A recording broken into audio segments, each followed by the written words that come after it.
Bom dia, Diego. Bom dia, Álvaro. Bom dia aos ouvintes da CBN Vitória. É um prazer falar com vocês. Diego, então, na nossa viagem de hoje, a gente embarca na Estrada de Ferro Vitória Minas e conta pra gente, então, como é que surgiu o projeto Identidades? Bom, eu sou da Culturama, empresa aqui de Belo Horizonte, né? E por meio de um recurso da Agência Nacional de Transporte Terrestre para preservação da memória ferroviária, a gente, em parceria com a Vale, né, a gente propôs esse projeto que resgata a memória ferroviária e viaja aí pelos trilhos da Estrada de Ferro Vitória a Minas, registrando as manifestações culturais e as identidades das comunidades em torno da Estrada de Ferro. Como é que vocês fizeram esse projeto? Vocês literalmente embarcaram no trem, foram parando de cidade em cidade, ouvindo as pessoas? Como é que foi? Sim, a gente foi a cada cidade aí, né? Em 2025, ano passado, a gente teve no trecho do Espírito Santo, passamos por Cariacica, Vila Velha, Serra Fundão, Ibiraçu, João Neiva, Colatina, até Baixo Bandu, né? Entrevistando diversas personalidades, visitando os locais, grupos culturais, né? Manifestações da culinária, da cultura alimentar, entrevistando essas pessoas e registrando o que que essas pessoas estão fazendo, né, de cultura, o que que elas representam para a identidade desses lugares. E o que vocês descobriram de mais encantador que você pode contar pra gente? É uma cultura riquíssima, né, Álvaro? A gente pode aí ressaltar muito a presença dos congos, das bandas de Congo, né? A imigração italiana, pomerana, que reflete muito aí no modo de vida e também muito na gastronomia da região, né? É, Os grupos de capoeira também são muito presentes e a gente tem várias manifestações e pessoas que a gente tem muito afeto e carinho, né? Que a gente identifica como aqueles fazedores de cultura, mestres e mestras da cultura local, né? Como aí a gente tem o seu Afrânio, que nos deixou aí semana passada, lá de Colatina, fotógrafo, né? Dona Antônia, enfim, são pessoas muito queridas que estão aí, que há muito tempo vem mudando a história desses lugares onde eles moram. E esse projeto, ele resulta no quê? Vocês fizeram uma publicação, tem um material? Conta para o nosso ouvinte. Exatamente. A gente, depois de fazer essa pesquisa extensa, né, em todos os municípios, né, por onde passa a estrada de ferro, a gente volta para casa para fazer o dever de casa. A gente, né, reescreveu essas histórias num, num livro que a gente chama de inventário poético, que não é só simplesmente o registro do que tem e de onde é, onde fica, como que é, quem come e quem faz, né? Mas um registro contando essa história afetiva de cada manifestação. Isso gera um livro, né, ao final de cada ano do projeto.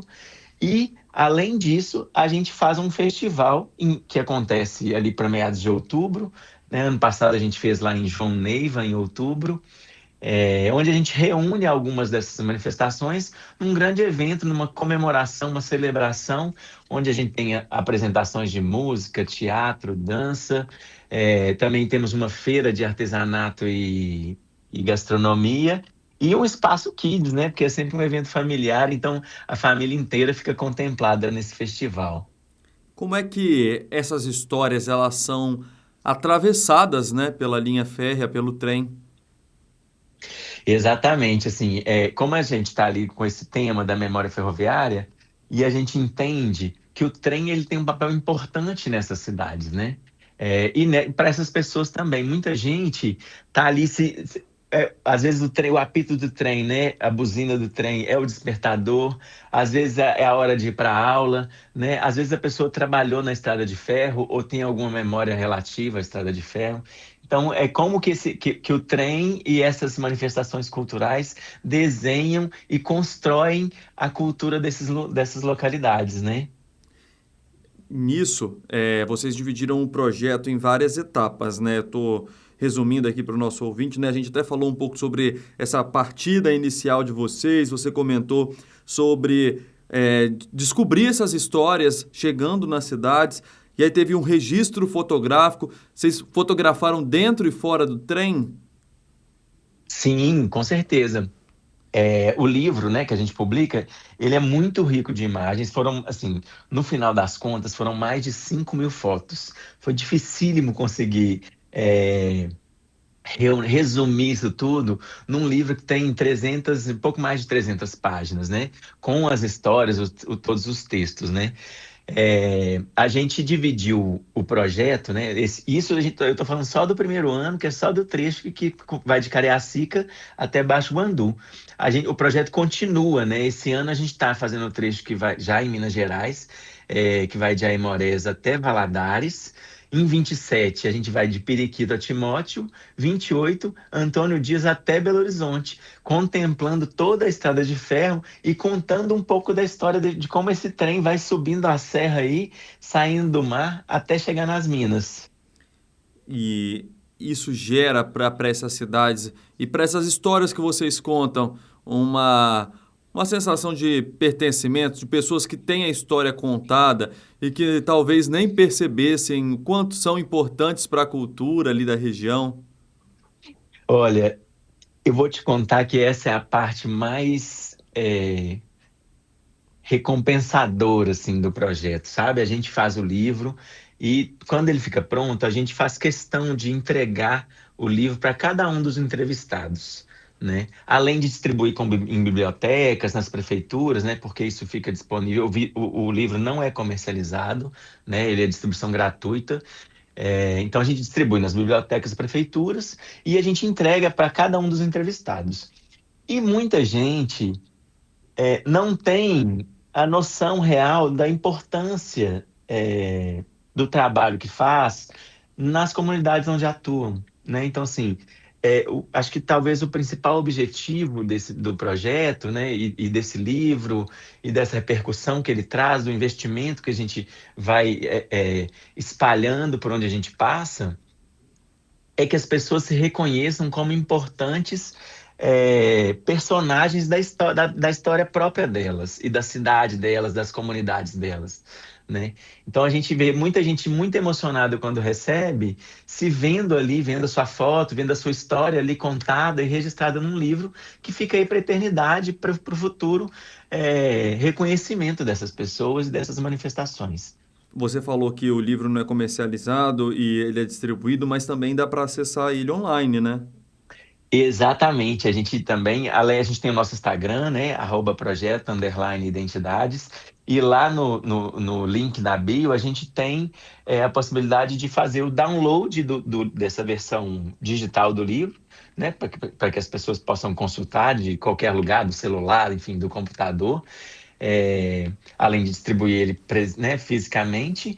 E no próprio Instagram do projeto, a gente vai registrando, contando essa história de onde a gente está indo, né? Então, quem quiser acompanhar a gente, é só seguir a gente no Instagram. E a gente ainda tem a possibilidade de receber histórias. A gente sabe que muita gente tá aí, tem aquele caso, aquele conto, ou o pai trabalhou na estrada de ferro, foi maquinista. Então a gente também recebe essas histórias por meio lá do nosso Instagram e do Alô Identidades, que é um número de WhatsApp que fica disponível para receber essas histórias. Eu tô com o Instagram de vocês aberto aqui, inclusive, estou dando uma olhada aqui no conteúdo. As publicações mais recentes, logicamente, já são no trecho mineiro, né, da Estrada de Ferro, mas estou vendo aqui, tem um queijo tão bonito. Vocês, telespectadores da CBN, acessem, deem uma olhada no Instagram deles, @projeto_identidades. Tem também, assim, uma senhora fazendo um requeijão, eu acredito. Teve muita comida boa que vocês encontraram? Olha, Álvaro, eu vou te contar que a equipe tem que tomar muito cuidado para não voltar todo mundo acima do peso. A gente encontra delícias no trecho, assim, e especificamente vou falar, né, já que estamos aqui falando com vocês da CBN Vitória, é, eu acho que eu comi o biscoito de polvilho mais gostoso da minha vida lá em João Neiva, que é o biscoito maluco, que é um biscoito que ao fritar ele explode, né? Tem as muquecas que são incríveis, né? Que é uma marca registrada do Espírito Santo como um todo, principalmente na região litorânea ali, né? Os queijos, e aí no Espírito Santo a gente tem cacau, tem café, então assim, é uma riqueza e cheia de guloseimas, então é bem perigoso. Tô vendo aqui esse biscoito maluco, inclusive tem aqui companheiro fiel da viagem de trem. É porque o biscoito ele era comercializado, assim, ou ainda é comercializado nessa região para pessoas que estão embarcando no trem, por exemplo? Ele já foi vendido, né, até muito pouco tempo, né, o trem antes de fecharem as janelas, e eu falo isso assim, né, a gente está aí num processo de segurança sempre, a Vale sempre modificando as questões de segurança, então fechar as janelas foi também uma questão de conforto e segurança. Mas antes das janelas serem fechadas, muita coisa era comercializada nas janelas do trem, né? Frutas, manga, goiaba, biscoitos, doces. Então a gente tem ao longo de toda a Estrada de Ferro e todas as comunidades que a gente já passou, o relato das pessoas que vendiam alimentos pela janela do trem, né? E além disso, principalmente nas cidades menores, a chegada e a partida dos trens era sempre um evento. Então, muitas pessoas iam até a estação para ver quem estava chegando ou quem estava partindo de viagem. Né? Então, assim, é também um ponto de encontro cultural, assim, né? Da agenda das cidades e das comunidades, assim. Você tem percebido Então, se o capixaba e o mineiro se relacionam de formas diferentes com a linha férrea na cidade? eu acho que não. Acho que é uma relação, primeiro, que é muito afetiva, né? Por mais que tenha, né, as comunidades sejam atravessadas pelo trem e eventualmente há um ou outro acidente, enfim, a relação com o trem é muito afetiva, assim, porque as memórias são muito legais, assim, né? Quem viajou de trem na infância, quem tinha um parente que foi embora no trem, então é sempre muito carinhoso, né? Para além disso, tem as pessoas que trabalhavam ou dependiam ou dependem do trem. Então, é sempre uma relação muito afetiva, né? De carinho, assim. Então, eu acho que é uma relação muito próxima, assim. Não vejo muita diferença, não. Se a gente pegar lá o livro, então, do Projeto Identidades, a gente pode fazer ali um roteiro gastronômico, cultural, a gente pode viajar junto com o livro. Como é que é a ideia de transformar nisso num roteiro prático para as pessoas? Olha, dá para você fazer um ano de viagens tranquilamente, porque inclusive Um algumas ano de rotas, viagem? dá, com certeza. Se você for atender todo mundo que está ali no livro, você pode gastar até mais que isso. Por quê? A gente já tem algumas rotas que estão se organizando, né? Algumas pessoas que já estão nesse circuito. A gente tem a rota da Pereveca, que é um pão, né, de origem pomerana. Então, vários produtores de pães que é onde você pode visitar. A gente tem rota do Capelete, que vem aí já da imigração italiana, onde vários produtores de capelete e de massas se organizam. Rotas de queijos aqui, principalmente aqui já na região mais mineira, a gente tem muitos circuitos turísticos de produção de queijos e cafés. Então, assim, destino turístico, cultural para fazer de trem, a gente tem aos montes. Além de que, para a gente que é mineiro, né, a gente se acostuma muito a viajar para o Espírito Santo, para a praia. Então, quem quiser, pega o trem e vai direto para Cariacica, tá ali do lado de Vila Velha, Vitória ali. Então, é, facilmente tem muita programação para ser feita ali, utilizando o livro como guia. Como é que foi a sua relação ou é a sua relação com o trem que te inspirou a ter essa iniciativa? Olha, eu tinha uma tia, agora ela mora aqui em Belo Horizonte, mas ela morava em Ipatinga. Então, nas férias, a gente também ia de trem para Ipatinga, então já era uma festa, né? Imagina que iam quatro, cinco, seis sobrinhos para casa da tia de trem, né? À época, o trem ainda era com a janela aberta. Então, muitas vezes a gente chegava lá com um pouco de pó de minério. Então, era super engraçado e a gente se divertia muito. Além disso, eu sou, né, principalmente ali na infância e juventude, eu era frequentador assíduo do Espírito Santo, porque a gente sempre ia de férias, quando ia até em Patinga, ia até Vitória, Vila Velha, para ir para a praia. Né? Então, assim, conheço muito o litoral ali, tipo, já fui a Guarapari, já fui a Marataízes, já fui a Itaúnas, então tem um monte de destinos aí que me relembram, remetem à minha infância e juventude. Viajar num trem não é só percorrer um trajeto, né? Tem esse apelo da experiência de estar num trem, né? Que é diferente, obviamente, de você estar em outro veículo, mas gera ali uma nostalgia, ainda que o trem tenha se modernizado com o tempo, não é um veículo ultrapassado, né? De jeito nenhum. Hoje é, inclusive, bem moderno, extremamente seguro, muito confortável. É, eu até prefiro hoje viajar de trem quando eu estou indo pelo projeto.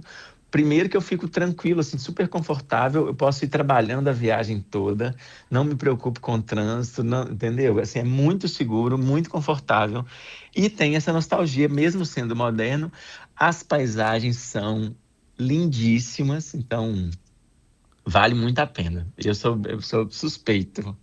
Então faço o convite aí para quem quiser acompanhar, Diego. Essa viagem de vocês ainda vai até o ano que vem, né? Só termina no ano que vem, Ela vai até dia 20, até o ano de 2028, quando a gente chega aqui em 28. Belo Horizonte, exatamente.